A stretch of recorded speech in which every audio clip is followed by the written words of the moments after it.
All right, let's dive into a really fascinating text from the early 1800s. It's called Cottage Economy by a guy named William Cobbett. And you know, it's so much more than just a simple how-to guide. It's really a masterclass in self-reliance and practical economics, with some wisdom that feels, well, surprisingly relevant even today. So, we're going to kick things off with a lesson in economics, of all things. And it's brilliantly hidden inside a discussion about a single ingredient for brewing beer: hops.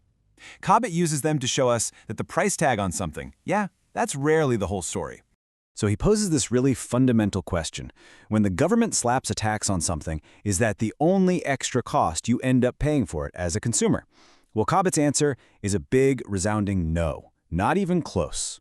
Cobbett starts his math with the official government tax rate, which was 2 pence per pound of hops. And I love this, he even corrects an earlier mistake he'd made, which just shows his commitment to getting the facts straight. But as he's about to show us, that official number, it's just the tip of the iceberg. See, Cobbett breaks it all down. That 2 pence tax is just where it starts. The hop grower has to pay that tax up front, which means they lose out on any interest they could have earned on that money. Then you've got all the hassle, the extra costs from government rules about how to dry and bag them. And guess who all those costs eventually get passed on to? That's right, you, the consumer. And here is the result of all those hidden fees and hassles. By the time that pound of hops actually gets to you, that 2 pence tax has ballooned to about 3.5 pence. That's nearly double the official rate. It's such a powerful demonstration of a timeless economic rule. The real costs of taxes and regulations always trickle down the chain. Okay, let's switch gears a bit, moving from pure economics to what I can only describe as pure artistry. We're talking about a lost skill. How to make your own yeast cakes that, get this, can last for an entire year. And this isn't just some dusty, forgotten recipe. Cobbett himself gives it the highest praise you can possibly imagine. When the author says it's the very best bread he has ever eaten in his entire life, you just know this has to be something really special. I mean, that's a heck of an endorsement. The ingredients themselves are just beautifully simple and rustic. You've got fresh hops, rye flour, what Cobbett calls Indian cornmeal, which is basically just cornmeal to us, and water. And that's it. Nothing artificial, just pure, basic stuff from the earth. The whole process is just fascinating.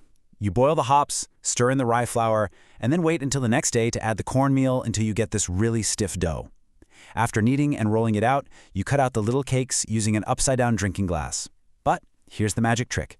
You dry them out in the sun, turning them over every single day until they are, in his exact words, as hard as ship biscuit. That incredible hardness is the secret. It's what preserves them for a whole year. Now, what makes Cobbett such an amazing guide is that he doesn't just give you a set of instructions and leave you to it. Nope. He actually anticipates the problems you're going to run into. The man had this incredible problem solver's mindset, thinking through every possible roadblock for his readers. So he flags two main issues for his audience back in 19th century England. First, Indian meal wasn't exactly a common thing, so where were you supposed to get it? And second, how on earth are you supposed to sun-dry something until it's rock hard in the famously cloudy, rainy English climate? His first solution is just wonderfully practical. Don't have any Indian meal? No problem. Just use white pea meal or a barley meal instead. He explains that the cornmeal isn't there for the chemical reaction of the yeast, it's just to give the cakes a less sticky, more crumbly texture. It's all about function, not following rigid rules. So clever. And what about that English weather? He offers this brilliant, low-tech hack. He says to place the cakes under a glass sash or a handlight. Basically, you're creating a little mini greenhouse to concentrate the sun's heat. He figures you only need a fortnight. That's just 2 weeks of good sun in the summer to get the job done. It's all about ingenuity. Okay, let's move on to our final practical lesson, how to grow turnips. But trust me, this is about way more than just gardening. This is really about the art of planning, of using a tiny little space right now to create a massive harvest down the road. The process he describes is so meticulous. You have to prepare the ground with wood ashes, sow the seeds in these very precise little rows, and then tread the ground down hard over them. Then you have to hoe constantly to keep the pests away so the little seedlings can grow strong. It really requires a lot of care and attention to detail. So why would you go through all this trouble for a tiny little seed bed? Because the payoff is enormous. Using this careful method, a single rod of ground, which is a tiny plot, just over 25 square meters, can produce an incredible 2,200 turnip plants. And this is just a perfect illustration of the power of planning. By cultivating just 5 of these small plots, you can grow enough healthy little plants to fill an entire acre. It's a fantastic example of how a small, concentrated effort at the beginning can yield absolutely exponential results later on. So what do hidden taxes, year-old yeast, and turnip seeds all have in common? Well, they're all part of Cobbett's central, underlying message about the power, and really the philosophy, of self-reliance.